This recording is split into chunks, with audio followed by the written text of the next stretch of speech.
오늘 저는 여러분과 함께 주님의 음성을 듣는 복음이라는 제목으로 은혜의 말씀을 나누겠습니다. 오늘 여기 본문 14절부터 우리가 봉독했고요. 14절에 보면은 하나님의 창조의 근본이시니가 그랬습니다. 하나님은 창조의 근본이십니다. 우리는 하나님을 알고 믿기에 온전한 생명을 가지고 있습니다. 그러나 이방인들은 알지 못하는 신에게 희생하고 있는 것입니다. 그들은 자기들의 신이 누구인지 전혀 알지 못하고 맹종하면서 제사하고 찬송하고 섬깁니다. 사람들이 하나님을 알려고 하지 아니하는 것은 스스로 불신앙을 자초하는 것입니다. 하나님을 알려고 하지 아니하는 것은 불신앙이에요. 하나님을 알려고 할 때에 이것이 뭐죠? 신앙이 되는 것입니다. 하나님을 알지도 아니하고 예배하는 것은 이방신앙과 같은 자연신앙이 되어버리고 마는 거예요. 우리는 반드시 하나님을 알고 순종하고 감사하고 찬송해야 하는 것입니다. 할렐루야. 우리는 하나님을 아는 것에 구원이 있어요. 생명이 있음을 성경을 통해서 잘 알 수 있습니다.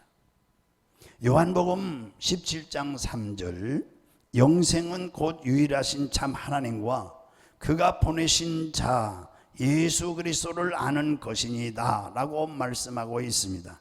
이게 영생의 정의거든요. 하나님을 아는 것이 생명이요, 신앙이라는 사실입니다. 그러니까 기독교와 이방 종교에는 세 가지 전혀 다른 점이 있어요. 첫째, 하나님의 계시입니다. 우리는 이방 종교와 달라요. 우리는 계시가 있어요. 하나님의 계시. 먼저 하나님의 말씀이 세상에 전파되고 사람들은 이에 응답해서 하나님 앞에 나왔다는 사실이에요. 창세전에 하나님이 예정하시고 택하셔서 우리를 불러주시고 우리를 하나님께서 이렇게 계시 말씀을 주셨다는 거예요. 먼저 하나님이 이렇게 말씀이 없고 제사만 있다면 이는 알지 못하는 신에게 제사는 자연 종교와 다를 바가 없는 거예요. 미신이 버리고 마는 거죠. 그렇기 때문에 하나님께서는 먼저 자신을 세상에 계시하시고 그 후에 아들을 세상에 보내셔서 아들을 통하여서 나타내신 겁니다. 하나님이 계신 것을 나타내셨어요. 아버지, 나를 본 자는 아버지를 봤고 나를 아는 자는 아버지를 안다고 예수님 말씀하지 않았습니까? 둘째로 우리가 이방 종교와의 다른 점은 두 번째, 이 계시의 말씀을 들은 후에 내가 창세전을 너를 택하였다. 그리고 너를 불렀다. 내가 너를 자녀 삼았다.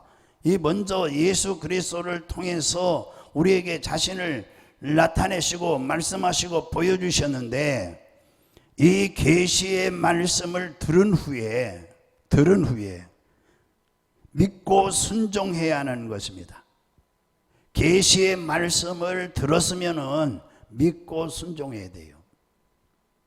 만약 우리가 그분의 계시에 순종하지 않는다면 우리는 그분의 계시를 묵살하는 큰 범죄를 하는 거예요. 듣고서 그냥 묵살해버려요. 그러면 큰 범죄가 되는 것입니다. 그렇다면 이것도 역시 뭐죠? 듣고서 묵살해버리면 자연신앙이 되는 거예요. 자연신앙이 되고 마는 거예요. 세 번째로 우리가 이방 종교와의 다른 점은 하나님께 감사하고 찬양하고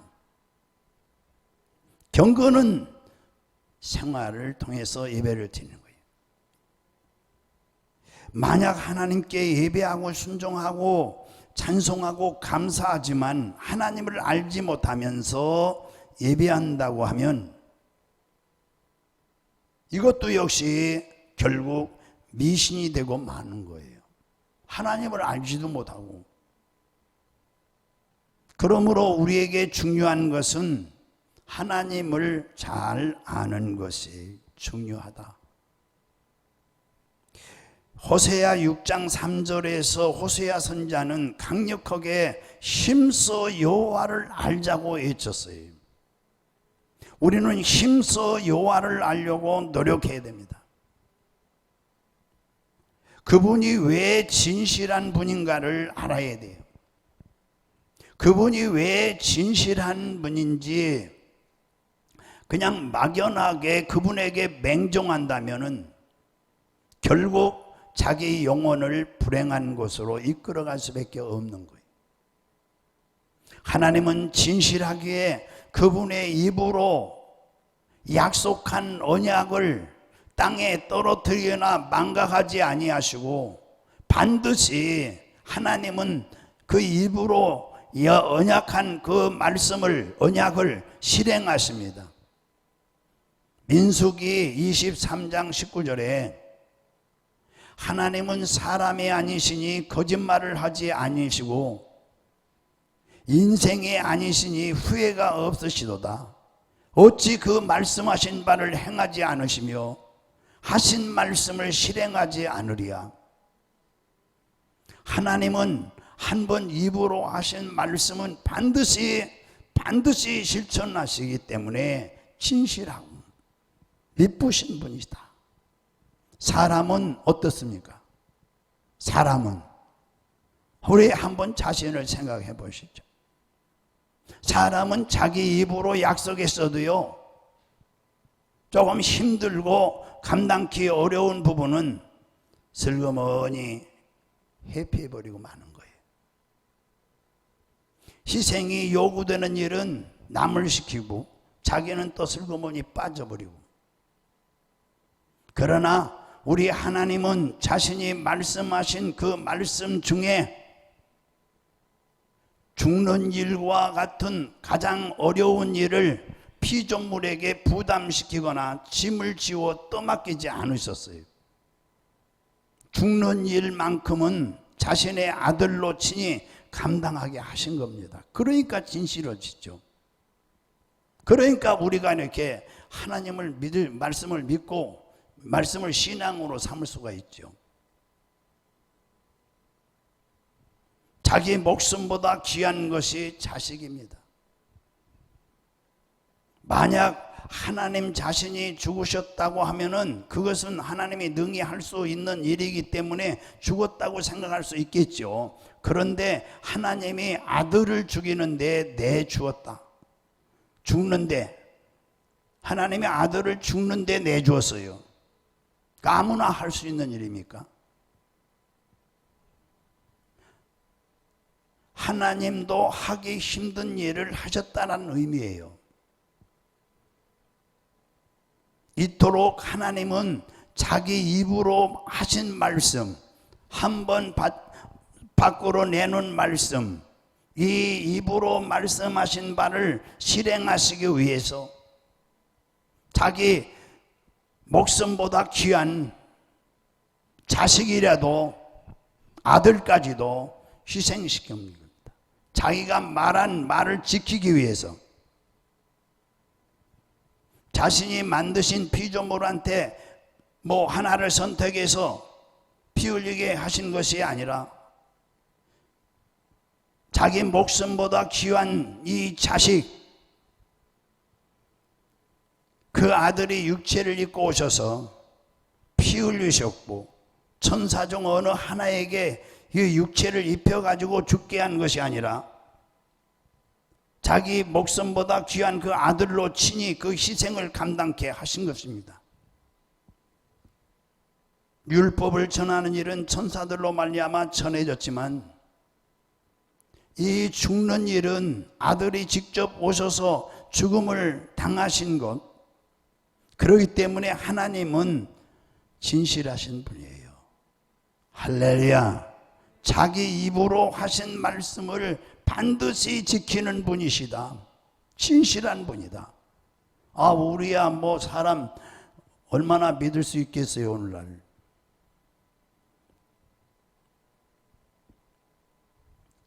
부유하신 주님은 마땅히 저희들을 받아서 가난한 처지를 면치 못할 우리를 위해서 친히 가난하게 되셨습니다. 고린도후서 8장 9절에 우리 주 예수 그리스도의 은혜를 너희가 알거니와 부유하신 이로서 너희를 위하여 가난하게 되심은 그의 가난함으로 말미암아 너희를 부유하게 하려 하심이라. 그러니까 예수님이 세상에 머리 둘 곳이 없다고 그러지 않았습니까? 이 땅에 오셔서 가난하게 사신 것은 우리를 부유케 하기 위해서 가난하게 되셨다. 할렐루야. 믿으시면 여러분 하나님이 복 주십니다. 그리고 마땅히 병들어 멸망할 수밖에 없는 우리들 아닙니까? 죄값은 사망이요 병이 오는 거니까요.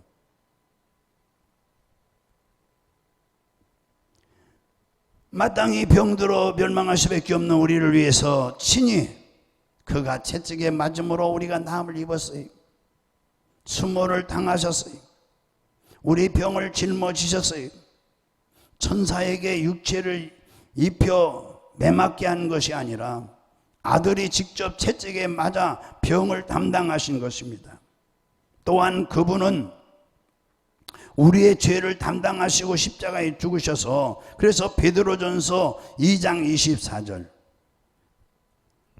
저에게는 이 몸이 불편한 분들이 주변에 많이 있어요. 그래서 기도를 많이 해줘야 돼요. 그런데 이 말씀 2장 24절에 있는 말씀이 없으면 저는 허공을 치는 기도를 할 수밖에 없어요. 기도해도 효력이 나타나지 않죠. 말씀, 하나님 입으로 나온 말씀은 하나님이 진실하게 지키기 때문에, 저는 하나님을 믿기 때문에 그 말씀을 믿고 기도할 때 손 얹고 기도하면 기적이 일어나는 거죠. 할렐루야.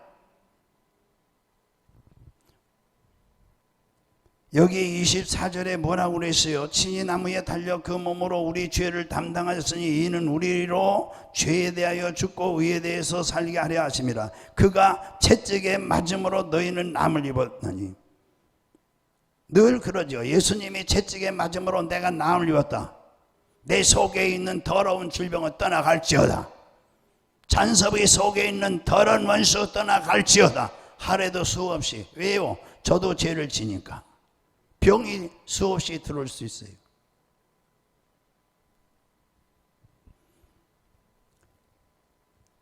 저는 저녁에도 기도하고 새벽에도 우리 요양원의 어르신들 참 다 거기 등급을 요즘은 잘 안, 저기 복지부에서요 등급을 잘 안, 공단에서 등급을 잘 안 줘요. 요즘은요 돈이 없나 봐요. 등급 받으려면 너무너무 어려워요. 예. 옛날에 1등급 받으려면 그렇게 웬만하면 와상이라 해서 받았거든요. 지금 잘 안 줘요. 그냥 입소하려면은 등급을 받아도 센터에서 치료받게끔 4시간씩 치료받게끔 밖에 안 해줘요. 아주 지금 복지부에 돈이 없는 것 같아요. 그래서 기도가 필요해요. 우리 어르신들이. 그래, 어르신들이 교회 안 다닌 분도 들어오셨는데, 그래요 목사님 기도해 주면 그래요. 목사님 나 여기 목사님 기도로 내가 요즘 행복하게 살고 있어요. 할렐루야. 얼마나 기도를 해드리면 건강해지시는지 몰라요. 저는 이 말씀을 믿어요. 하나님이 진실하심을 믿거든요. 그가 예수님이 채찍에 맞음으로 이 우리 어르신이 나았다. 병은 떠나가라. 아멘. 한 번도 안 해. 그러니까 병으로 고생하는 거예요. 예수님이 채찍에 맞음으로 낫다. 코로나는 예수는 물러갈지어다. 믿음대로 되는 것입니다. 네, 하나님 진실한 분이에요. 네. 우리에게 영원한 복음의 능력이 되셨습니다. 예, 영원한 복음의 능력이에요. 로마서 1장 16절 내가 복음을 부끄러워하지 아니하노니 이 복음은 모든 믿는 자에게 구원을 주시는 하나님의 능력이 됨이라. 천국은 말에 있지 않고 능력이 있습니다. 믿습니까? 먼저 유대인에게요 또 그 헬라인에게라. 성경에는 천사가 전해준 말이나 행한 것을 복음이라고 말한 적은 없어요. 이게 뭐냐면 율법을 가지고 얘기하는 거예요. 오직 하나님의 아들 육신을 입고 오셔서 직접 말씀하시고 행하신 것을 복음이라고 그래요. 복음이 뭐냐? 하나님의 아들이 육신을 입고 오셔서 직접 말씀하시고 그가 십자가를 짊어지고 행하는 것이 복음이다. 깨달아지면 아멘 하세요. 하나님의 아들의 육신을 입고 오셔서 경험하신 것. 우리 인간의 죄를, 인간의 질병을, 인간의 저주를, 인간의 이 고통을 그가 친히 경험하셨어요. 그가 천사로 와 있으면 경험할 필요가 없죠. 육신을 입고 있으니까 배고픔도 경험하시고, 그러므로 그분의 경험이 우리의 경험이 되지 않는다면 복음이 될 수가 없어요. 그가 채찍에 맞음으로 그 고통을 통해서 내가 이 고통에서 자유를 얻었다. 할렐루야. 그러므로 그분의 경험이 우리의 경험으로 되지 않는다면 복음이 될 수가 없어요. 복음은 기쁜 소식이에요. 가난한 사람이 부자 된다는 기쁨이고, 죄 때문에 죄값으로 심판받아 영원한 형벌로 지옥 가는데, 죄값은 지옥 가는데 거기서 해방을 시켜줬으니까 얼마나 기쁜 소식이요. 할렐루야. 복음 곧 그분의 아들이 직접 육신을 입고 오셔서 흘리신 피, 이 피는 우리에게 경험을 주시게 하는 것이기 때문에 복음은 귀로 듣는 것으로서 그치는 것이 아닌 것입니다. 세상의 많은 소리는 길을 스치고 지나가 버리고 마는 것이지만 이 복음은 우리에게 완전한 경험을 가져다 주는 겁니다. 복음을 받는 자들이란 예수 그리스도의 경험을 가진 사람들이에요. 그리스도의 경험을 아직까지 가지지 않는 그런 분들은, 그런 사람들은 복음을 받은 자들이라고 말할 수가 없는 거예요. 주께서 십자가에서 달려 피 흘리신 것을 경험해야 하고, 그분이 채찍에 맞으신 그 경험을 치료의 광선으로 내가 경험해야 되고, 예수 믿고 건강해져. 할렐루야. 그분이 가난하게 되심으로 우리를 부유케 하려 하신 이 축복을 경험하는, 예수 믿고 다 잘 될 수밖에 없는 거예요. 잘 될 수밖에 없는 것입니다. 기도하십시오. 기도가 빠지면 안 돼요. 복음을 초월해서는 아무도 하나님 아버지께 나갈 수가 없어요. 복음을 거역하면, 배척하면 다시 그를 회복시킬 방안이 없는 거예요.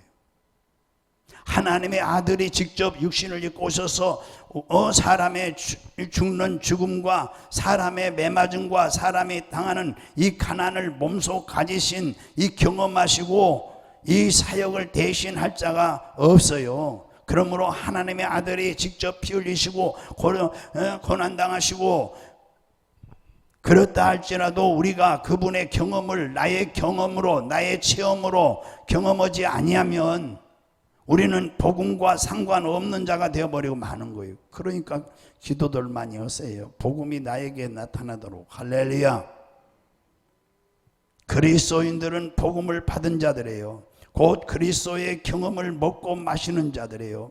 우리가 성찬식을 통해서 그리스도의 피를 마시고 살을 먹는 그 경험을 가짐으로 그리스도의 살과 피를 경험하는 것이고, 그리스도의 살과 피를 기념하는 것입니다. 우리에게 구원을 가져다 주는 것이 아니라 이미 우리 그리스도의 고난의 구원의 경험으로 완전히 성취된 것을 인정하고 받아들일 때에 이것이 뭐냐? 복음이 되는 거죠. 그리스도의 경험을 가지게 되는 것입니다. 오늘날 우리에게 복음의 경험이 없으면요, 진정한 크리스천이 되지 못하는 거예요. 경험해야 됩니다. 할렐루야. 복음을 경험해야 돼요. 그가 채찍에 맞음으로 우리가 남을 입고, 그가 피를 흘리심으로 제사함을 받고 경험해야 돼요. 오랫동안 신앙생활을 하다가요, 다시 세상으로 나가 타락하는 사람들이 얼마나 많은지 몰라요. 그리고 이번에 코로나로 인해서 더 심하게 많이 나타나요. 아니, 그렇게 신앙생활을 열심히 하다가 다시 세상으로 나가 타락하는 이유 중에 하나가 뭐겠어요? 그것이 바로 구속의 경험을 자신의 경험으로 받아들이지 못했기 때문에 그래요. 그냥 머리로만 믿었던 거예요. 이성으로만 믿는 거예요. 그들이 이 구속의 경험을 자신의 경험으로 받아들이는 경험이 없단 말이죠. 주님의 진실한 사역이 우리에게 복음이 되었기에 우리는 이 복음을 통해서 실질적인 경험을 가지게 되는 것입니다. 복음은 우리를 변화시키는 능력이 있어요. heb시다. 복음은 우리를 변화시키는 능력이 있다. 만약 복음을 받아들이지 않는다면 우리는 변화를 기대할 수가 없는 것입니다. 복음을 받아들여야 돼요. 아, 예수님이 나 때문에 죽으셨구나. 예수님이 나 때문에 육신을 입고 오셔서 이렇게 멸시와 천대를 받고 나 때문에 그 몸이 찢기고 피 흘리셨구나. 나 때문에. 그래서 그렇게 이제 복음을 받아들이지 않는다면 우리는 변화를 기대할 수가 없어요. 여러분, 바람이 보입니까? 바람이 보여요? 바람이 보이지 않습니다. 손으로 잡을 수도 없어요. 바람을 본 사람은 이 세상에 한 분도 없어요. 뭘 보면 바람이 부는지 아냐? 이 물체를 보면 아는 거예요. 물체. 그런데 그러니까 저 큰 다리, 긴 다리 같은 데는 바람이 세게 불면은 차가 움직이잖아요. 저 인천공항 가는 데는. 그래서 속도를 줄이라고 그러잖아요. 근데 거기에 뭘 이렇게 달아놨잖아요. 풍향 표시를. 바람이 지금 부는 거 속도를 볼 수 있어요. 바람을 본 사람은 없어도 물체가 움직이는 것을 통해서 바람의 존재를 알 수 있듯이 우리의 변화를 통해서 복음의 체험 여부를 판단할 수가 있어요. 아, 저분이 복음을 지금 체험했다라는 것을 뭘 변화를 통해서, 아, 예수 믿고 변화를 받아야지. 그리스도인들은 주님의 경험을 통해서 분명히 변화를 체험해야 되는 것입니다. 옛날에는 동네에 저 어렸을 때요, 우리는 예수를 안 믿었어요. 그리고 그때는 우리 할머니가 열심히 굿 많이 하고 그랬어요. 근데 동네에서 교회가 하나 들어와서 조그만 동네예요. 종땡그랭 때는. 근데 동네에서 그냥 술만 먹으면 뭐 이거 완전히, 우리 어렸을 때는 개차반이라고 하더라고요. 그래서 개차반이 교회 나가가지고 변화돼가지고 노름도 안 하고 뭐 술도 안 먹고 뭐 여자 만나는 거 계집질이라고 그래요. 계집질도 안 한다고 그러고 뭐 사투리로 그래요. 아주 변했다고. 야, 너도 좀 교회 가라. 자기는 안 가면서 그런 얘기들 동네에서 많이 했어요. 그래서 첫째, 복음은 본질적 변화를 가져온다. 예, 본질적 변화를 가져와요. 이에 본래 죄인이었던 우리가 거룩한 하나님의 자녀로 신분이 바뀌는 걸 본질적 변화라고 그래요. 다시 신분 변화. 예, 사람은 누구나 저는 우리 그 전에 지금 문 대통령이요. 문 대통령이 촛불 대통령으로 나와요. 광화문 촛불 나왔어요. 그때에 그 텔레비를 보고 있으니까 이분이 이제 소통을 해야 된다고, 그 청와대 그 직원들하고 그 잔디밭을 걸어 나오면서 막 손 흔들고 막 이리 나오는데, 지금이야 어디 그렇습니까? 탁하니 무게가 있죠. 신분이 변한 거예요. 예, 신분이 변한 거예요. 여러분, 사람은 누구나 혈통적인 부모가 있어요. 아버지 없는 자식은 없어요. 하나님의 자녀라고 시인하는 것은 하나님 아버지가 뭐죠? 존재하고 계시다는 것을 인정하는 거예요. 아무리 하나님께 예의를 갖추고 예배할지라도 하나님의 자녀라고 하는 이 신분을 취하지 않으면 하나님 아버지가 계시다고 하는 그분의 존재를 결과적으로 부인하는 거예요. 그렇기 때문에 우리는 나는 하나님의 아들이다, 나는 하나님의 딸이다, 나는 하나님의 우리 아버지다, 이렇게 말하는 것은 살아계신 하나님, 살아계신 아버지, 이 하나님 아버지를 시인하는 결과예요. 시인한다는 뜻이에요. 과거에는 우리 조상들을 숭배하고 의지했지만 이제는 조상을 자랑하지 않고 하나님의 자녀가 됐으니 이것이 바로 본질적인 변화인 것입니다. 할렐루야. 나는 이제 하나님의 자녀다. 그러면 뭐죠? 신분 변화가 온 거예요. 우리에게는 권세와 능력이 따르는 줄로 믿으시기 바랍니다. 마귀도 예수 이름으로 명하노니 물러가라 하면은 마귀가 사람 속에서 떠나가는 거예요. 믿습니까? 고린도후서 6장 17절에 18절 보면 그러므로 너희는 그들 중에서 나와서 따로 있고 부정한 것을 만지지 말라. 내가 너희를 영접하여 너희에게 아버지가 되고 너희는 내게 자녀가 되리라. 전능하신 주의 말씀이라. 하나님께서 천사가 전하여준 율법을 통하여 하나님의 자녀가 된 자들은 성경에 하나도 없어요. 백성이라고 그래요, 구약은. 그래서 신약에 와서 자녀라고 하는 것입니다. 율법은 본질적으로 하나님의 자녀가 되도록 변화시킬 수 없기 때문에 우리는 진실하신 하나님의 아들이 이룬 이 경험으로, 십자가의 이 경험으로 하나님의 자녀가 되는 본질의 변화를 가져온 거예요. 지금까지 혈통을 따라 내려왔던 신분이 이제 변하여서 갑자기 하나님의 아버지라 부르기 때문에 우리는 신분 변화, 하나님 나라의 자녀로서 권세와 능력이 나타나게 되어 있어요. 할렐루야. 두 번째는 복음은 실제의 변화를 가져옵니다. 실체의 변화가 가져와요. 이 실체의 변화란 자신의 인격과 성품이 변하여 가는 것을 말하는 거예요. 복음으로 이제 하나님의 자녀의 신분 변화가 왔으면은 우리의 이제 성품 변화가 와야 되는 것입니다. 우리의 생활이 변하여 가는 것을 바라는 거예요.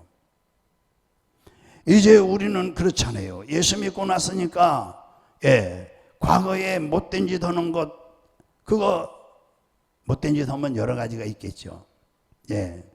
그래서 이 본질이 변했을 때부터, 신분이 변화가 오면서부터 이제 끊임없이 우리의 성품이 그리스도의 성품으로 변해가는 것입니다. 할렐루야. 이제 악하던 사람이 이제 선하게 살려고 그러고, 도둑질하던 사람이 도둑질 안 하려고 그러고,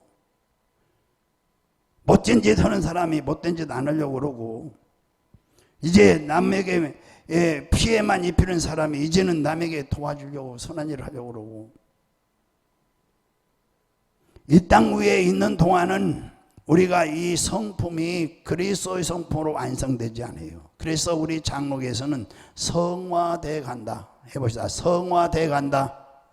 완전 성화는 우리가 이제 이 땅을 이제 마치고 하직하고 천국에 갈 때에, 그때에 이제 우리가 신령한 몸으로 변화를 받아서 가기 때문에 이런 육성이 주어지는 거죠.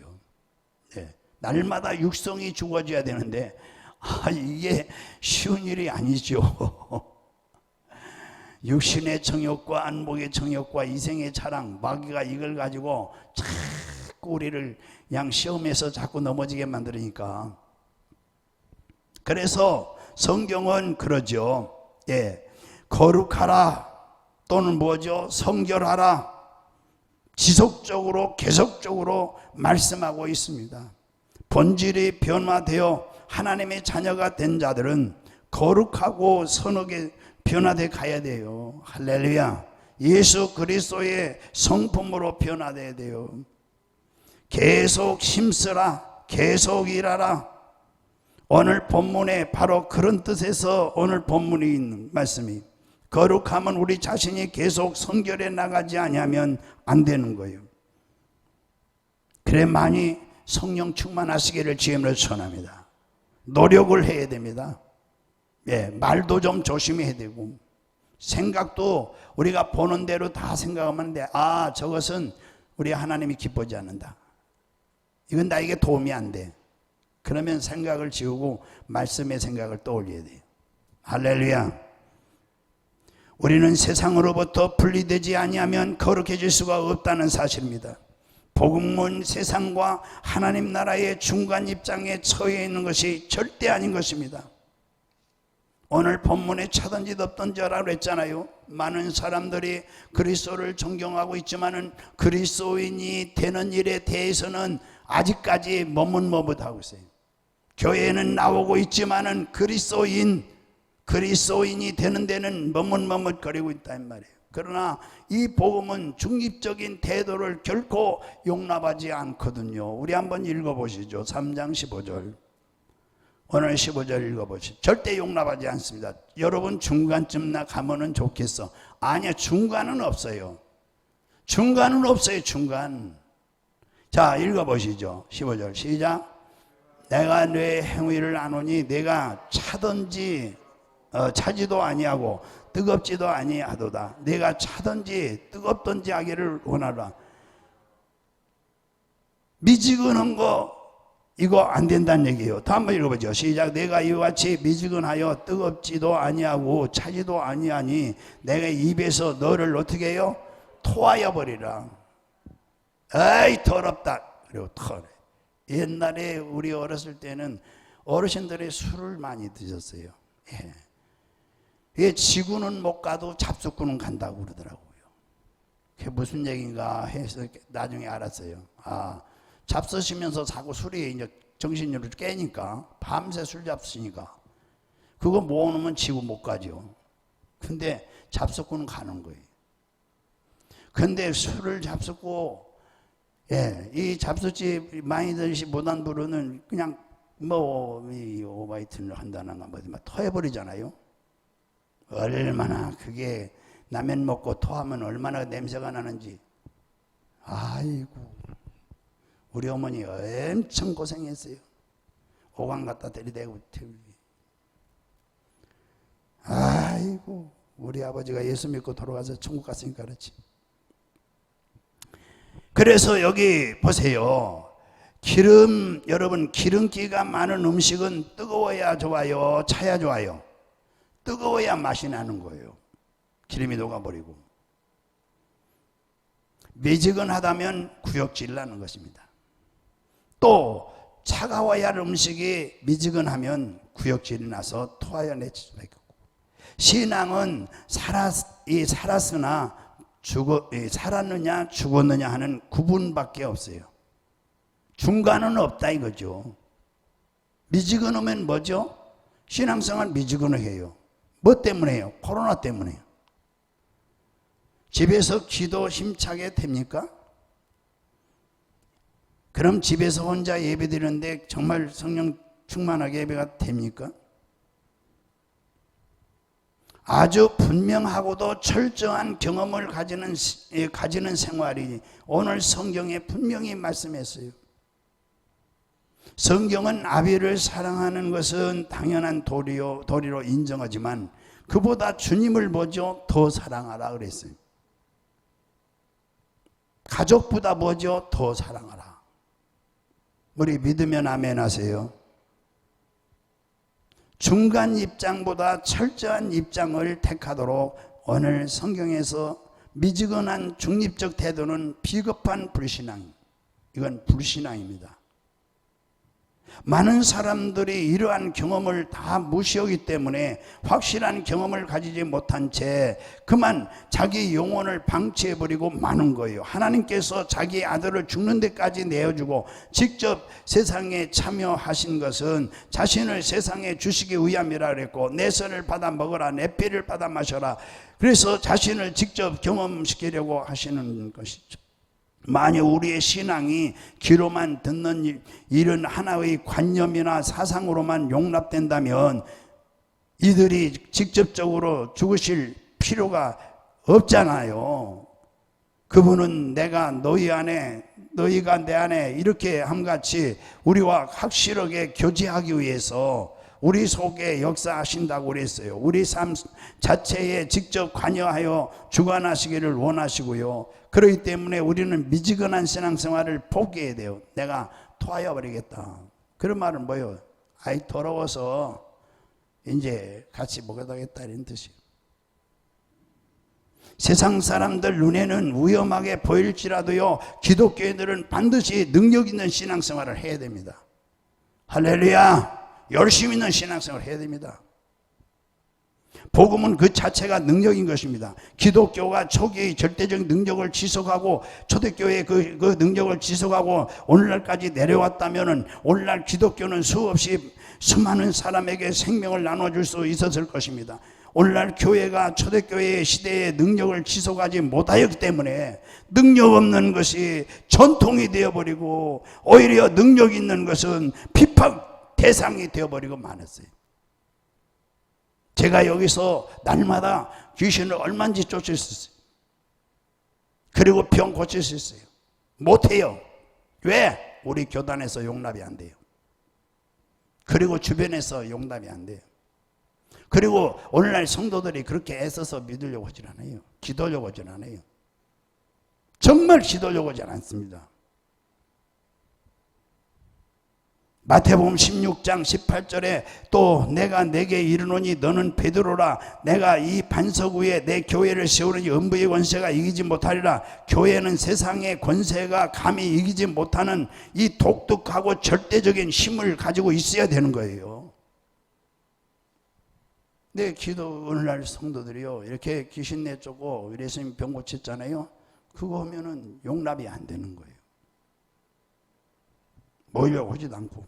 세 번째는 이 복음의 역사는 실질적인 변화를 가져온다고 그랬잖아요. 그런데 이러한 사실한 이 경험을 위해서는, 이러한 변화의 경험을 위해서는 반드시 뭐가 있어야 되느냐? 회개가 있어야 됩니다. 회개. 오늘 본문의 회개를 강조하고 있습니다.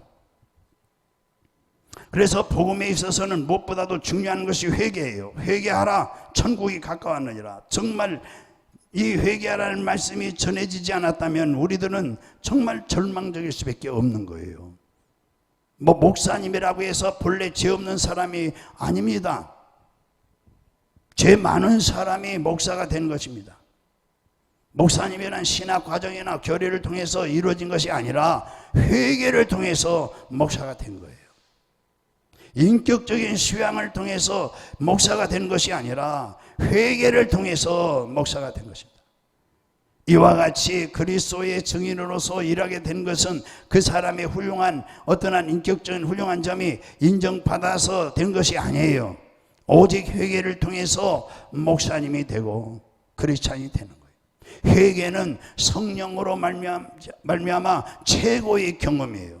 회개의 경험이 없이는 결코 복음을 수용할 수가 없어요. 오늘 본문에 회개를 강조하고 있어요. 회개하지 않고는 결단코 철저한 그리스도인이 될 수가 없어요. 또 회개하지 않고는 우리에게 능력이 나갈 수가 없어요. 귀신도 못 쫓아요. 회개하라는 것은 명령하는 것이 아니라 설득하는 거예요. 이것은 강제력으로 발동시키는 것이 아니라 설득하는 거. 그렇기 때문에 더 무서운 것이죠. 회개하라는 음성을 오늘 본문에 그러잖아요. 회개를 선택하지 아니하면 멸망을 자초하고 스스로 저주를 택하는 것이 되고 많은 결과가 오는 것입니다. 주님의 설득을 거절하고 받아들이지 아니하는 사람은 누구든지 멸망할 수밖에 없는 것입니다. 영원한 지옥불에 들어갈 수밖에 없는 것입니다. 회개는 죄인을 천국으로 이끄는 최고의 관문이고, 회개를 통하지 않고는 결단코 하늘문으로 들어갈 자가 없고, 회개치 아니하고는 절대로 그리스도의 경험을 속으로 받아들일 수 없고 죽어 멸망할 수밖에 없는, 인간이 어떻게 하나님을 아버지라 부를 수 있는 자격을 얻겠습니까? 절망할 수밖에 없는 인간이 어떻게 하늘나라에 가서 영원한 이 소망으로 살 수 있겠습니까? 이것은 회개라는 관문을 통하지 않고는 도저히 불가능한 일이에요. 그래서 저는 엎드릴 때마다 제일 먼저 주여 불쌍히 여겨 주시옵소서, 불쌍히 여기시옵소서, 죄인입니다, 이걸 먼저 철저히 하고, 할렐루야, 복음을 통하여 회개를 경험한 사람들은 실질적으로 변화를 경험하게 되는 거예요. 그래서 오늘 20절에 한번 읽어보겠습니다. 시작. 같이 읽어보시겠습니다. 3장 20절 시작. 볼지어다 내가 문 밖에 서서 두드리노니 누구든지 내 음성을 듣고 문을 열면 내가 그에게로 들어가 더불어 먹고 그는 나와 더불어 먹으리라. 아멘. 여기에서 보면은 이제 이 말씀이 명령이 아니라 이것도 설득입니다.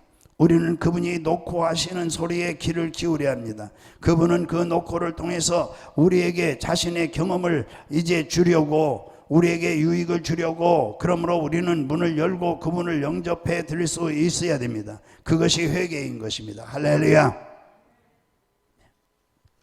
네, 마치겠습니다. 그래서 주님의 간곡히 부탁하는 신앙, 체험이 없는 신앙은 신앙이 아니에요. 해봅시다. 체험이 없는 신앙은 신앙이 아니다. 체험하지 않고 섬기는 것은 미신적인 거예요. 미신이에요, 미신. 체험이 없는 신앙, 미신이에요. 이거 그러므로 마음의 문을 활짝 열고 환영해서 주님께서 우리에게 주시려고 하시는 이 신령한 경험을 체험해야 되는 것입니다. 하나님이 직접 육신을 입고 오셔서 피 흘리신 이 보혈의 그 경험을 가지고 올 수 있도록, 성령이 우리 안에 들어올 수 있도록 마음을 열고 회개하고 영접해야 되는 것입니다. 할렐루야. 여러분, 체험의 신앙을 갖기를 주님으로 축원합니다. 기도하겠습니다.